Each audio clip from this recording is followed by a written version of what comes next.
શ્રી પ્રતાપરુદ્ર હનુમાનજી મહારાજના સાનિધ્યમાં અને દત્ત પરંપરામાં પ્રગટેલ તમામ દૈવી ચેતનાઓનું પ્રગટ સ્વરૂપ એવા ભગવાન ઔદુંબરની છત્રછાયામાં શ્રી રંગલીલામૃતના પારાયણના માધ્યમથી અવધૂતિ ગંગામાં માનસી સ્નાન કરવા માટે અત્રે ઉપસ્થિત સર્વે ભક્તોના હૃદયમાં બિરાજેલા ગુરુ મહારાજના ચરણમાં પ્રણામ. અધ્યાય 71. બાપજી કપડવનથી જયપુર ગયા ત્યારે બધા ભક્તો દત્ત બાવની બોલતા હતા. તે રમણલાલ જોઈશે કીધું, બાપજી તમે અહીંયા પહેલાં આવી ગયા છો? હવે આ દત્ત બાવની જાણે છે આટલા બધા લોકોને. ત્યારે બાપજીએ કીધું, હું તો પહેલી વાર આવ્યો છું, પણ હું આવ્યો ત્યારે મને ખબર પડી કે મારા કરતાં દત્ત બાવની અહીંયા વહેલી આવી ગઈ છે. પહેલાં દત્ત બાવની આવી, પછી અહીંયા પહોંચ્યો છું. ત્યાં કેસરીસિંહ અને રાણી પદંબા આમને ઘેર બાપજીનો મુકામ હતો, બાપજીના પરમ ભક્તો. અને એ વખતે બાપજી જ્યારે ત્યાં બેઠેલા એ વખતે વાતચીત નીકળી ત્યારે કોઈકે પૂછ્યું, બાપજી એવું સાંભળ્યું છે કે ભગવાનને પડછાયો ના હોય, એ વાત સાચી છે? બાપજી કહે, હા, ભગવાન સ્વયં પ્રકાશિત હોય એટલે એનો પડછાયો પડે નહીં. ટ્યુબલાઇટનો પડછાયો ના હોય, એનો પોતાનો. બલ્બનો પોતાનો પડછાયો ના હોય, વચ્ચે કશું આવે તો એનો પડછાયો પડે. એ સ્વયં પ્રકાશિત હોય એનો પડછાયો કેવી રીતના પડે? આટલી વાત થઈ. પછીથી બપોરે 4 વાગે એ લોકો બધા અગાસીમાં જવાના હતા. અને પછી એ લોકો અગાસીમાં ગયા, કુટુંબના બધા સભ્યો પણ હતા. અને વખતે એમણે જોયું તો બધા તડકામાં જ્યારે ગયા તો બધાના પડછાયા પડતા હતા, પણ બાપજીનો પડછાયો પડતો જ નહોતો. અને આ જોઈ અને પદંબા રાણી તો ધ્રુજી ગયા, પરસેવો થઈ ગયો અમને કે આપણે ભગવાનની જોડે ઊભા છે. એમના ઘરમાં જે પાદુકાજી છે ને એને જીવંત પાદુકા કહેવાય છે. સરખેજની પાદુકાને આત્મલિંગ પાદુકા કહેવાય છે. નરહરી કાકાને બાપજીએ પાદુકાજી આપતી વખતે કીધેલું, આ મારું આત્મલિંગ છે. અને આમના ઘરની જે પાદુકા છે આ જયપુરની, એને જીવંત પાદુકા કહેવાય છે. તે રાણીને એ પાદુકામાં બાપજીના પ્રત્યક્ષ દર્શન થયેલા અને જોઈને 2 દિવસ સુધી ધ્રુજતી રહેલી. સ્પષ્ટ દર્શન થયેલા બાપજીના, 2 દિવસે ધ્રુજતી રહેલી. બહુ કાળજી રાખે છે લોકો. ઉનાળામાં 24 કલાક એસી ચાલુ હોય અને અતિશય બધું જ જેને કહે કે અપરસ સાથે એનું પાલન કરવામાં આવે છે. સર્વદેવનભાઈ ત્યારે પાદુકા પૂજન કરવા ગયેલા ત્યારે એમને એવું થયું કે રાત્રે એસી ચાલુ હોય તો કદાચ ટાળવાય બાપજીને, એટલે એમણે એસી બંધ કરાવ્યું. પાદુકાજી ઉપર એ લોકો સૂત્રવ કાપડનું વસ્ત્ર ઢાંકે, આપણે ઓળીને હોઈએ એ રીતના. સવારે જાગ્યા ને જોયું ને તો એમની ઉપર ઢાંકેલો રૂમાલ આખો ભીનો હતો અને એની ઉપર પાદુકાની છાપ પડી ગયેલી હતી. બાપજી કીધું, આ એસી બંધ કર્યું ને તો મને પરસેવો થયો છે. આવું છે. પછી એ વખતે એક ભક્ત ત્યાં આવ્યો ને બાપજી માટે સનગ્લાસ લઈ આવ્યો, સનગ્લાસના ગોગલ્સ. એટલે જ્યારે અંધારામાં હોય ને તો એ ગોગલ્સ વ્હાઇટ થઈ જાય ને આપણે જાણીએ છીએ ને, અને તડકામાં જાય ત્યારે ગોગલ્સ પાસે ગોગલ્સ બની જાય. એ વખતે નવા નીકળેલા એ સનગ્લાસ બાપજીની પાસે લઈને મૂક્યા. બાપજી કહે, શા જીવ્યા સારું, આ બધાની જરૂર છે, હવે શા જીવ્યા સારું. પણ કોઈએ સમજી શક્યું નહીં. અને પછીથી પોતે હરિદ્વારમાં આર્ય નિવાસમાં એમનો મુકામ થયો. પોતે ગંગાજીમાં સ્નાન કર્યું અને આર્ય નિવાસના ઉગામણા ઝરૂખે ખુરશીમાં બેઠા બેઠા ગંગાજીના દર્શન કર્યા કરે. બહુ જ ઓછું બોલતા હતા એ વખતે. જાણે પોતે 70 વર્ષના આયુષ્ય દરમિયાન જે પણ કંઈક લીલા કરી એનું જાણે વિહંગાવલોકન કરતા હોય એવું લાગતું હોય. ગંગાજીના પ્રવાહને આંખો ભરી ભરીને જોયા જ કરે. એ વખતે એમની સાથે 4 જ ભક્તો હતા. બાપજીએ પહેલાં કીધેલું કે મારું શરીર નારેસરમાં નહીં છૂટે, પણ એવી જગ્યાએ છૂટશે કે જ્યાં બધા માણસોની વચ્ચે નહીં છૂટે. અને હું વાતો કરતાં કરતાં શરીર છોડીશ. આ બધી વાતો સાચી સાબિત થયેલી છે. રતિલાલ ડૉક્ટર હતા એક, જે ડભાણના મૂળ, અને પછી એમણે પોરમાં એમનું દવાખાનું શરૂ કરેલું. એ રતિલાલ કાકા પોરમાં એમનું દવાખાનું બહુ સારું ચાલતું હતું, પ્રામાણિક માણસ, નિષ્ઠાવાન. પહેલાં એ બાપજીને જ્યારે જાણતા નહોતા ને તે વખતનો એમનો પ્રસંગ છે રતિલાલનો. કે અને એ જ એક એવી વ્યક્તિ છે કે જે માજીનું ને બાપજીનું શરીર છૂટ્યું ત્યારે હાજર હતા. એક જ વ્યક્તિ એવી છે. ગોવિંદ કાકા ગુવારામાં દવાખાને બેસવા હોવ જતા હતા અને બંને એકબીજાને ઓળખે અને મિત્રતા પણ ખરી.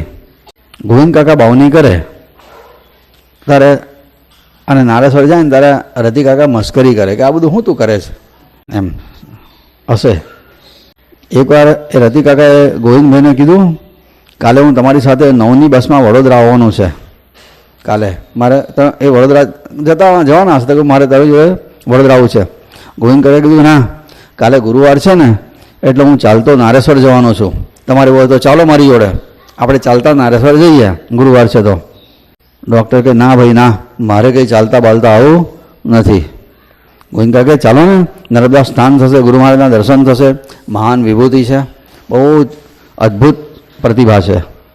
ગોવિંદ કાકાની જીદે તૈયાર તો થયા પણ કહ્યું હું તમારી મિત્રતાને લીધે આવું છું ફરવા માટે, બાકી બાવાઓના માટે હું કંઈ ચાલતો આવું નહીં, બાવાઓના માટે હું કંઈ ચાલતો આવું નહીં.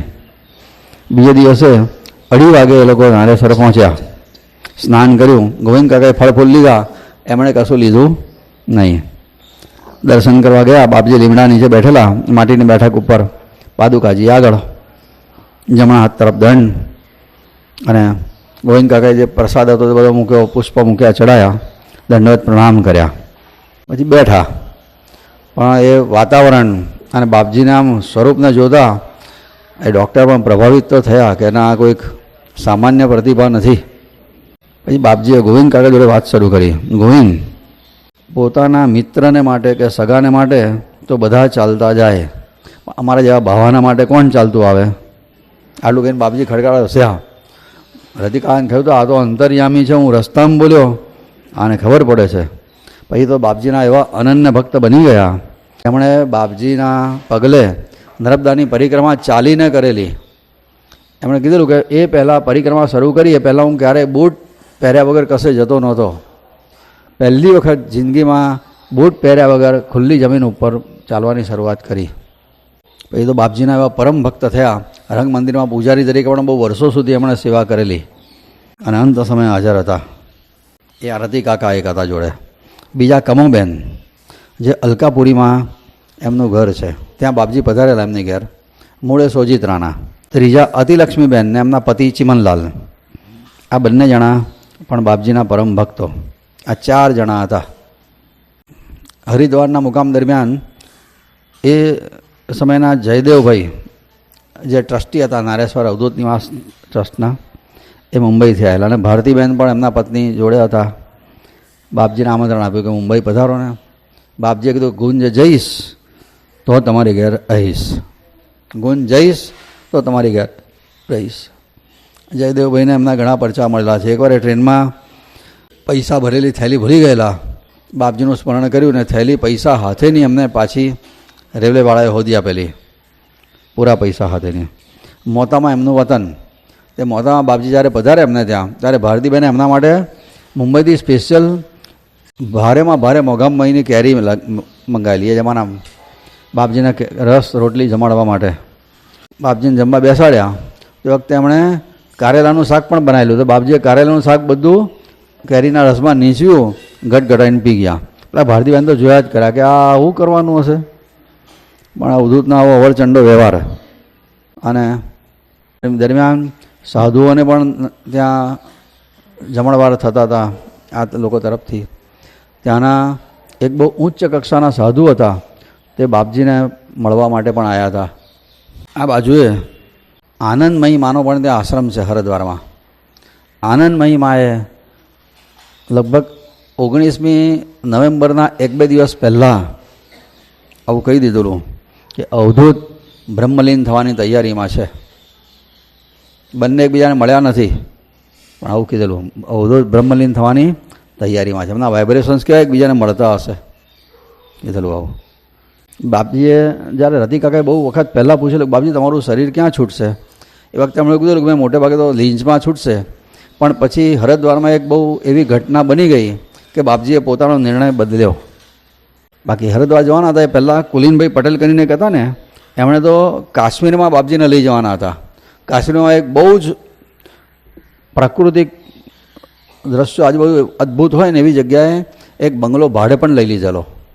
પણ પછી એવો એક બે ઘટના બની ગઈ ને કે જેના લીધે એમણે પોતે નિર્ણય બદલ્યો ને અચાનક હરિદ્વારમાં થોડુંક વહેલું શરીર છોડ્યું હોય એવું લાગે છે.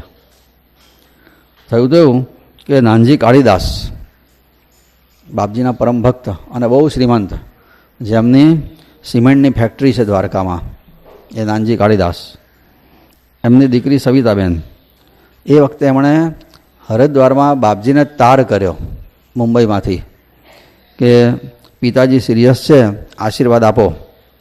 એટલે બાપજી આશીર્વાદ આપવાનું વિચારતા હતા.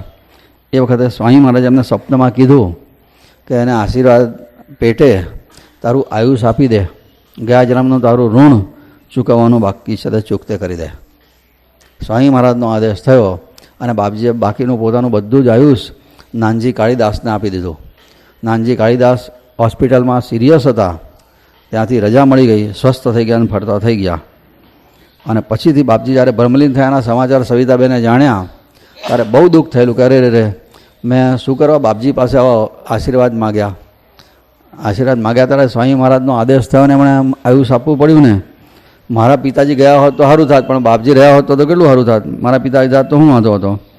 3 દિવસ સુધી સવિતાબેનને ખાવાનું ગળે ના ઉતરે, રાત્રે ઊંઘ ના આવે. મારા લીધે બાપજી બ્રહ્મલીન થયા, મારા લીધે બાપજી બ્રહ્મલીન થયા, આવો જીવ બળતો હતો. 3 દિવસ પછીથી એ જ્યારે પોતે સૂતેલા હતા એ વખતે એમ નહીં બારીમાંથી જાણે કે બાપજીના પ્રવેશ થયો હોય એવા એમને દર્શન થયા. અને પછી બાપજીએ કીધું આ બધી વાત કે સ્વામી મહારાજના આદેશથી મેં શરીર છોડ્યું છે, તને આશીર્વાદ આપવા માટે નહીં. આવું કીધું ત્યારે એમને જરા શાંતિ રાહતનો અનુભવ થયો હતો. પણ આ સ્વપ્ન દ્રષ્ટાંત થયું સ્વામી મહારાજનું, ત્યાર પછીથી બાપજીએ નિર્ણય બદલ્યો અને હરિદ્વારમાં શરીર છોડવા માટે તૈયાર થયા. એ દિવસ હતો કારતક વદ 14ની ઉપર અમાસ, આજનો દિવસ કારતક મહિનાની અમાસ અને મંગળવાર. લો એ વખતે મંગળવાર જ હતો અને આજે અનાયાસે મંગળવાર છે. 19મી નવેમ્બર 1968ની સાલ.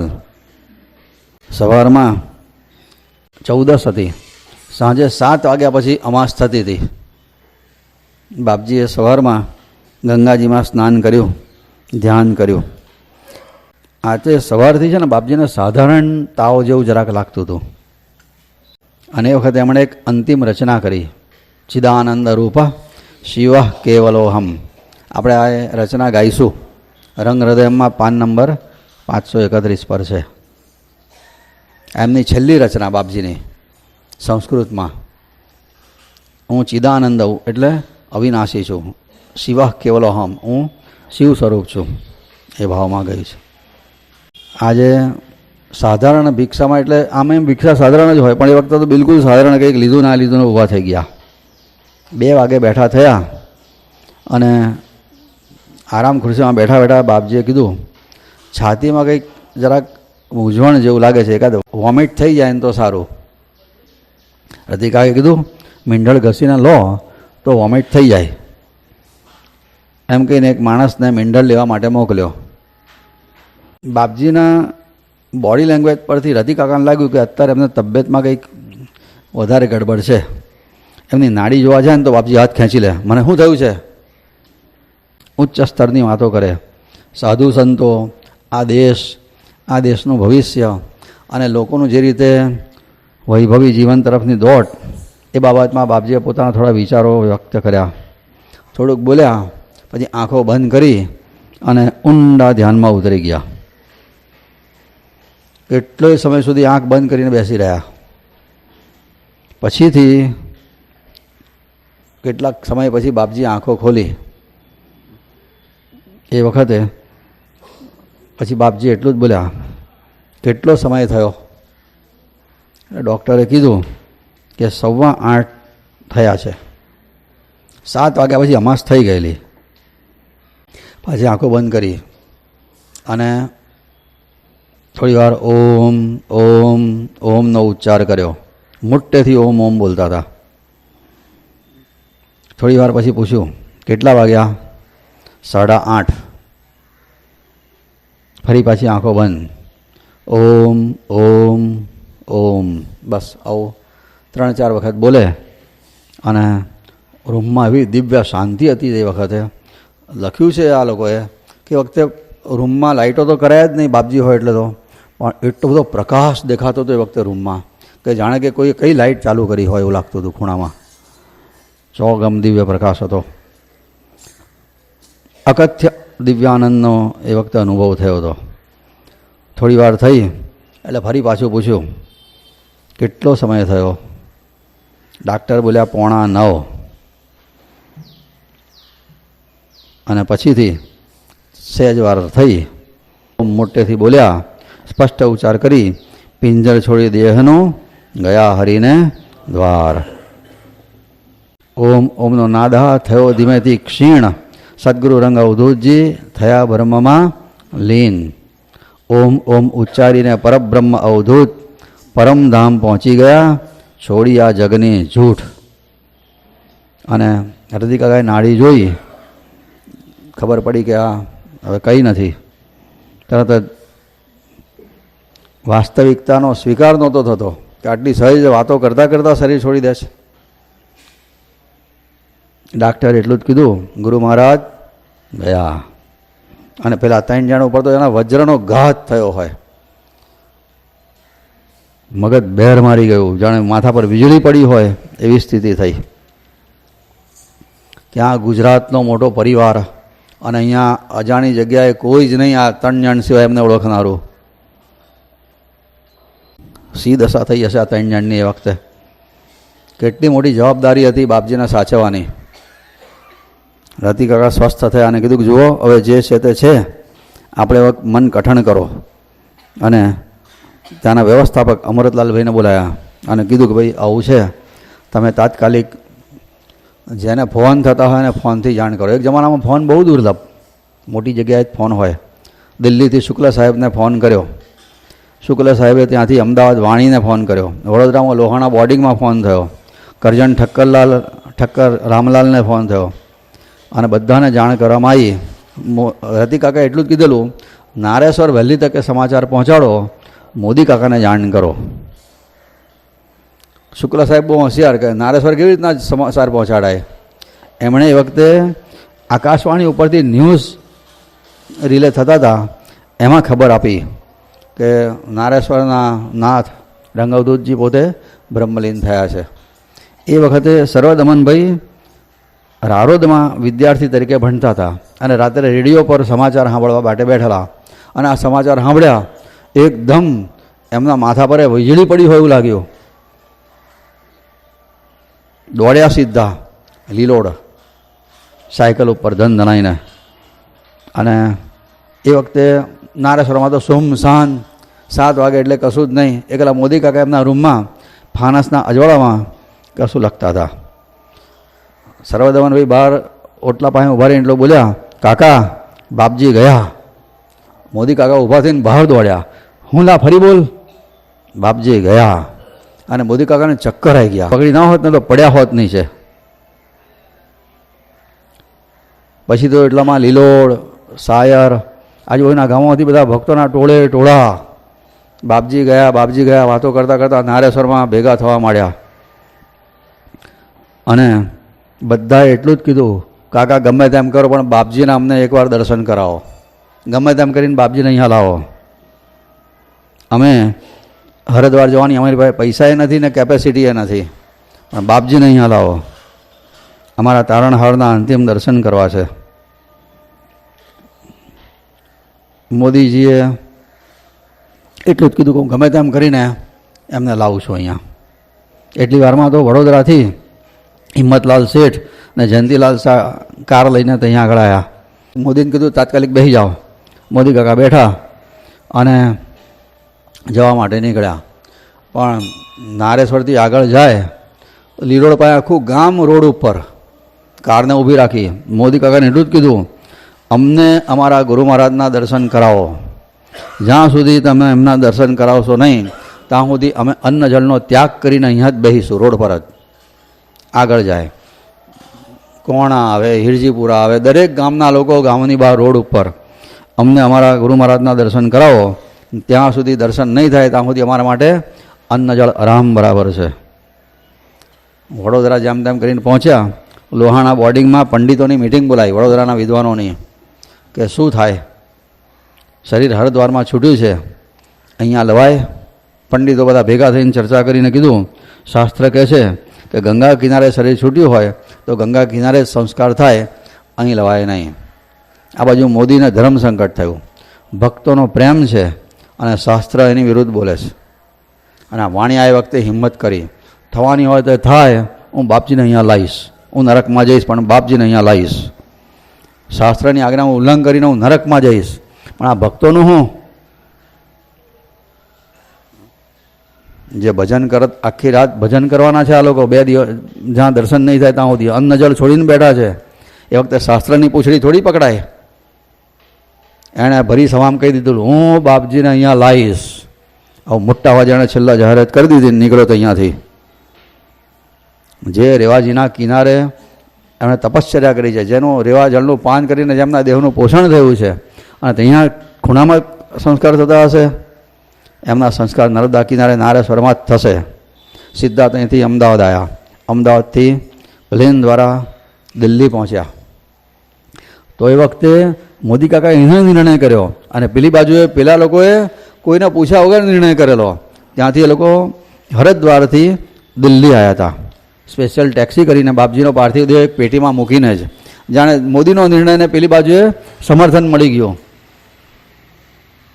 પછી ત્યાંથી એક સ્પેશિયલ ચાર્ટર્ડ પ્લેન કરવામાં આવ્યું અને પેટીમાં પુષ્પોથી બધી શણગારી અને વિમાનમાં મૂકવામાં આવી અને સીધું અમદાવાદમાં ઉતર્યું. એ વખતે ભક્તોએ શણગારેલી ટ્રક તૈયાર જ રાખેલી, તરત એ પેટી એમાં પધરાવવામાં આવી અને એવી રીતના પધરાવવામાં આવી, ટ્રકની વચ્ચે ઊંચી બેઠક બનાવીને, કે જેથી આજુબાજુ જમીન ઉપર ઊભેલા બધા ભક્તોને બાપજીના દર્શન થાય.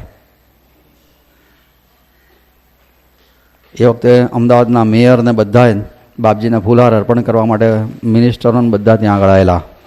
ટ્રક પછી ત્યાંથી ઉપડી અને ગામે ગામ, હજુ થોડુંક ચાલે ને નાનકડું ગામ આવે ને ત્યાં આખું ગામ બહાર હોય રોડ ઉપર. એ વખતે બાપજીનો ડંકો તો દેશ વિદેશમાં વાગી ગયેલો, બધા જ જાણે. ટોળે ટોળા ઊભા હોય, દર્શન કરે, બત્તીઓ લઈ લઈને, પેટ્રોલ મેક્સ લઈને ઊભા રહ્યા હતા એ વખતે બધા રોડ ઉપર ગામના પાદરે. અવધૂત ચિંતનનો ગર્જના થાય અને બધા પોતાના છાતી ફાટ રુદન દ્વારા પોતાનો શોક વ્યક્ત કરે. આ નારેશ્વર પહોંચતા તો બીજા દિવસની રાત પડેલી. 19મી તારીખે શરીર છૂટ્યું હરિદ્વારમાં અને 21મી તારીખે નારેશ્વર પહોંચ્યા. અમદાવાદથી નારેશ્વર જતા આટલો લાંબો સમય લાગેલો, કારણ કે દરેક ગામની પાદરે મુકામ કરવો જ પડતો હતો, ચાલે જ નહીં. પછી ગુફાના ઓટલે બાપજીને શયન થયું. એ વખતે તો નારેશ્વરમાં ઊભા રહેવાની જગ્યા નહોતી, ખાલી માથા જ દેખાય. ગામે ગામથી માણસો આવ્યા હતા. મોદી કાકાને થયું આટલા બધાના દર્શનની તાલાવેલી છે, આવ્યા છે, દર્શન માટે લાઈન પાડીએ તો ક્યારે પૂરી થાય. મોદી કાકા એ વખતે બહુ જ બુદ્ધિપૂર્વક એક જાહેરાત કરાઈ માઇક ઉપરથી કે અત્યારે ગુરુ મહારાજને સ્નાન માટે નર્મદાજીએ લઈ જવામાં આવે છે, જેમને દર્શન કરવા હોય તે રોડની બંને બાજુએ ઊભા થઈ જાઓ. અને બધાને આ સરસ મોકો મળી ગયો. છેક ગુફાથી માંડીને નર્મદાના નદીના પ્રવાહ સુધી 2 બાજુએ બધા જ ભક્તો ઊભા થઈ ગયા. દિગંબરાની ધૂન ચાલે અને સ્નાન માટે એમની પાલખી ત્યાં લઈ જવામાં આવી. સ્નાન કરાવ્યું એમના પાર્થિવ શરીરને. એ વખતે જાણે નર્મદા માએ એમને કીધું, કેમ રડતી આંખે કહ્યું હશે નર્મદાએ, મુજને દીધો છે, આવું છું કહીને ગયો, કરવા ગંગા સ્નાન, નિશ્ચય તન થઈ આવ્યો, દઈ ગંગાને પ્રાણ, પાર્થિવ તારું ખોળ્યું, લાવ્યો મારી પાસ, સાચે કહું ઉધૂત, તે કરી મને નિરાશ. એ વખતે બાપજીએ જાણે કે જવાબ આપ્યો નર્મદા માને, કોપ ના કરશો મુજ પરે, હે નર્મદા માત, વંદન કરું હું તું પાદમાં, સાંભળો મારી વાત. ગંગા મને પુકારતી, કરવાને ત્યાં સ્નાન. સ્નાન કર્યું, ઉપકૃત થયો, દીધું પ્રાણનું દાન. તારા જળ અમૃતથી પોસાયો મુજ દેહ, તારું તને અર્પણ કરું એમાં શાનો છે. વળી સ્થૂળ આ દેહથી આજે અદ્રશ્ય થઈશ, સૂક્ષ્મ રૂપે તું જ કાંઠડે અખંડ કિંતુ રહીશ. જ્યાં સુધી પૃથ્વી પટે વહેશે તારા જળ, ત્યાં સુધી નારેશ્વરે રહીશ હું નિશ્ચલ. જ્યાં સુધી નર્મદામાં પાણી છે ત્યાં સુધી બાપજી નારેશ્વરમાં છે જ. અને એ વખતે એવું થયું કે માઇક પરથી જાહેરાત થઈ, કોઈની પાસે ગાણગાપુરનું પાદુકા ઉપરનું ચંદન છે? હવે આના થોડાક વખત પહેલાંની ઘટના છે. બારડોલીના કુલકર્ણી દંપતી હતા, બારડોલીમાં રહે, અને એ લોકો એકવાર નારેશ્વર આવ્યા હતા. બાપજીને પૂછ્યું, બાપજી અમે ગાણગાપુર જઈએ છીએ, કંઈ ત્યાંથી લાવીએ તમારા માટે? બાપજી કે મારે કશાની જરૂર નથી. કંઈક કોને બાપજી? બહુ આગ્રહ કર્યો ત્યારે બાપજીએ કીધું, પાદુકાજી ઉપર ત્યાં જે ચંદન જડે છે ને તે લઈ આવજો. આ લોકો ત્યાં ગયા, પારાયણ કર્યું, અને જતી વખતનો સામાન બાંધીને ઘોડાગાડીમાં મુકાયો અને મઠમાં છેલ્લા દર્શન કરવા માટે ગયા. ચંદન લેવાનું ભૂલી ગયા હતા, હાથ દાડા ત્યાં રહ્યા હતા પારાયણ કરેલું તો એ. બપોરનો સમય, મઠમાં કોઈ નહીં, બારીમાંથી દર્શન કરીને જતા હતા. એ વખતે પેલો પૂજારીનો છોકરો આવ્યો અને કીધું, તમારે ચંદન પ્રસાદ નથી લેવાનો? પેલા યાદ એવું કુલકર્ણી, હા લાય ભાઈ. એ વખતે પાદુકાજી ઉપર, નિર્ગુણ પાદુકા ઉપર જે ચંદનનો થર ચડાયેલો હતો એણે બધો જ કાઢ્યો અને મોટો બોલ બનાવીને આપ્યો. પેલા બેન પાસે થેલી અને કશું નહીં, ખાલી હાથે આવેલા, સામાન બધો પેક કરીને ઘોડેગાડી મૂકી દીધેલો. એ વખતે બહેને પોતાના સાડીનો પાલાવ હતો ને તે આગળ ધર્યો, લે આમાં મૂક, અને પિલ્લું વાળીને ગાંઠ મારી દીધી ત્યાં આગળ. ઘેર આવીને છોડી અને ઘરમાં પછી સુરક્ષિત જગ્યાએ બધું ચંદન મૂકી રાખ્યું. આટલો મોટો બોલ થયો હતો એનો, એટલું ચંદન આપેલું એ વખતે. પછી નારેશ્વર દર્શન કરવા માટે ગયા ત્યારે ચંદન લઈ જવાનું ભૂલી ગયા હતા. બાપજીએ પૂછેલું, એમણે કીધું ગાણગાપુર અમે પારાયણ કરીને આવ્યા. બાપજીએ પૂછ્યું, ચંદન લાયા? ના બાપજી ભૂલી ગયા. સારું કહે છે. પછી બાપજીનો મુકામ બારડોલીમાં થયો. એ વખતે એ લોકો દર્શન કરવા માટે ગયા હતા પાછા બારડોલીમાં, પણ એ વખતે પણ ચંદન આપવાનું ભૂલી ગયા. બાપજી નારેશ્વર આવી ગયા અને વાત વિસારે પડી ગઈ. એ લોકો પણ બારડોલીથી આ નારેશ્વરમાં એ દિવસે આવ્યા હતા બાપજીની અંતિમ દર્શન કરવા માટે, કુલકર્ણી દંપતી. એ વખતે ચંદન લઈને આવ્યા હતા. 2 વાર ભૂલ્યા, એકવાર નારેશ્વર આવ્યા ત્યારે, બીજી વારમાં બીલીમોરામાં. પણ આ વખતે નારેશ્વર આવ્યા ત્યારે યાદ રાખીને આખો દડો લઈ આવેલા ચંદનનો. અને એ વખતે માઇક પરથી જાહેરાત થઈ કે ગાણગાપુરનું ચંદન કોઈની પાસે હોય તો લાવો. અને કુલકર્ણી દંપતી તો પાગલ થઈ ગયા કે ગુરુ મહારાજ તમે મંગાવ્યું પણ ખરું અને લીધું પણ ખરું, સ્વીકાર્યું પણ ખરું. અને એ વખતે પછીથી ત્યાં જે સેવામાં હતા એમણે પછી બાપજીના દેહ ઉપર, આખા દેહ ઉપર ચંદનનો લેપ કર્યો, ગળાથી માંડીને ચરણ સુધી એટલું બધું ચંદન હતું.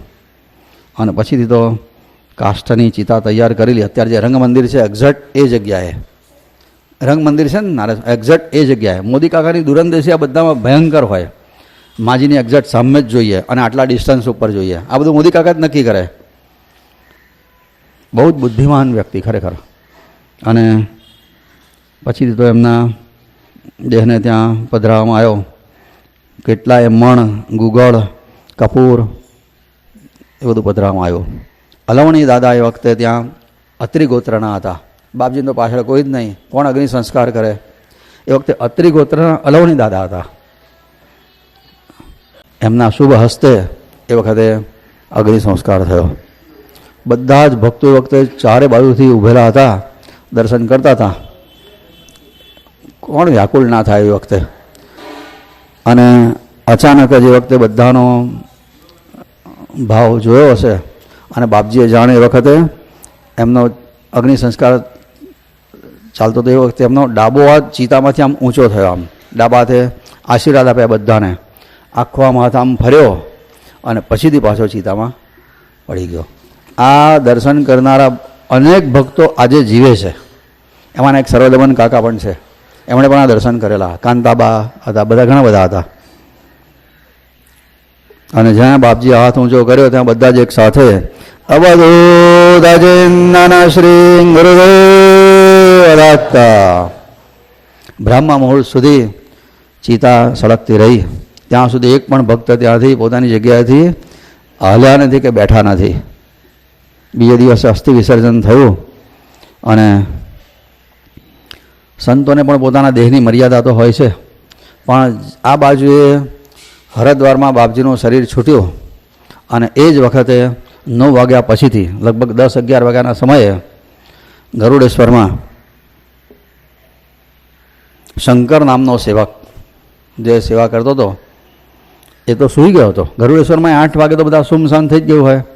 11 વાગે એની ઓરડીના બારણા ઉપર ટકોરા પડ્યા, ટક ટક. પેલો ઊભો થયો, કોણ ઊંઘ બગાડે છે? જોયું તો બાપજી.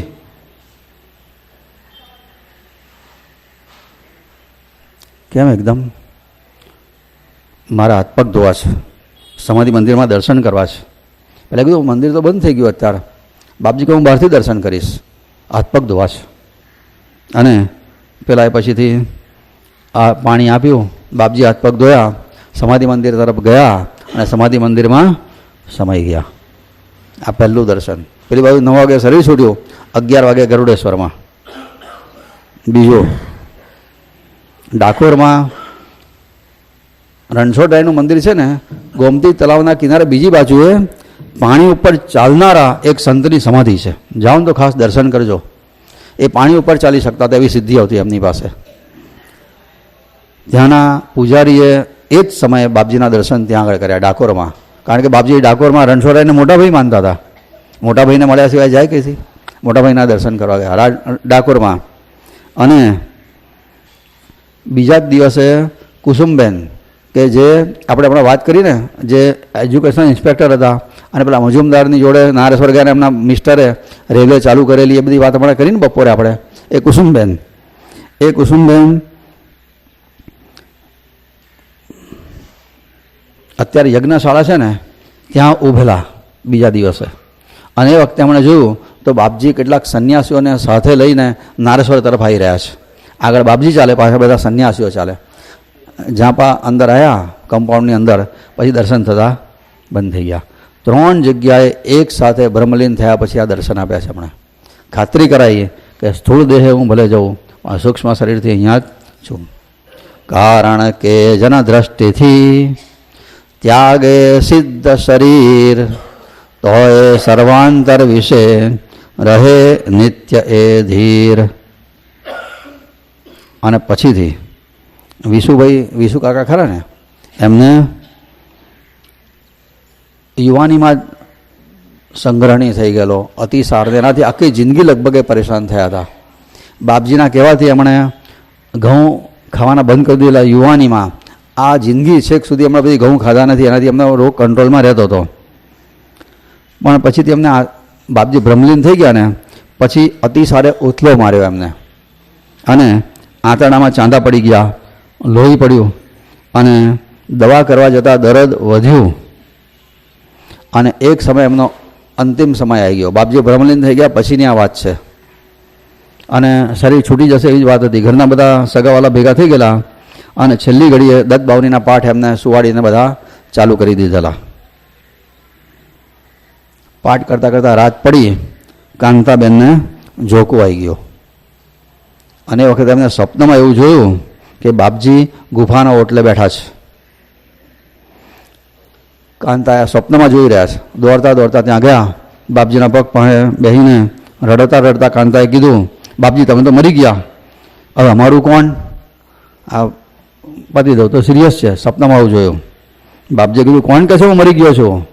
સપનામાં કીધું, કોણ કહે છે હું મરી ગયો છું? તમારે કામ હોય તો અહીંયા આવીને કહેજો, વિશુને કંઈ નહીં થાય.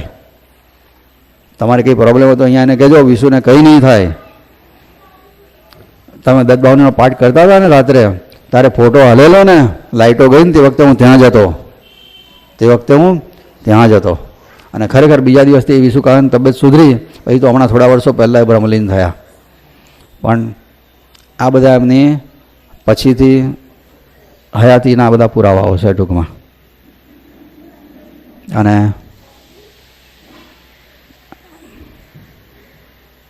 આ બાજુએ આ એમની અંતર્ધાનની આ કથા કરતાં અલગજીએ આ અધ્યાયની સમાપ્તિ કરી. અને પછીથી આ કથા કરી, બાપજી બ્રહ્મલીન થઈ ગયા અને બધી વાતો પૂરી કરીને અલગજી પછી અંતર્ધાન થયા. ત્યાં સુધીની વાત આ અધ્યાયમાં છે. ઘણા બધા પ્રસંગો છે કે જ્યારે બાપજીએ પોતે હાજરા હજુર હોવાના ઘણા બધા પરચા આપ્યા. થોડા દિવસો થયા, રંગ મંદિર બન્યું. પછી વખતે લાડવાડામાં રહેનારા વિદ્યાબેન, હિંમત કાકાના પત્ની, એ નર્મદાએ નાહવા ગયા ને એ વખતે નર્મદામાંથી વહેલી સવારે રૂકમાબા પ્રગટ થયા અને કીધું તમે બધી આટલી બધી અહીંયા ભેગી થાવ છો નારેશ્વરમાં, પણ પેલા બાબુને ખાવાની તો ચિંતા નહીં કરતા, કહે છે કે અવધૂતની ભૂખ માટે તો કંઈક કરો. અને પછીથી એમને રંગ મંદિરમાં ભિક્ષાનો પાછો ક્રમ ફરીથી શરૂ થયો હતો. આ બધા ઘણા બધા પ્રસંગો છે કે જેની વાતો કરીએ તો પૂરી ના થાય, એટલા બધા પ્રસંગો છે. અવધૂત ચિંતન શ્રી ગુરુદેવ દત્તા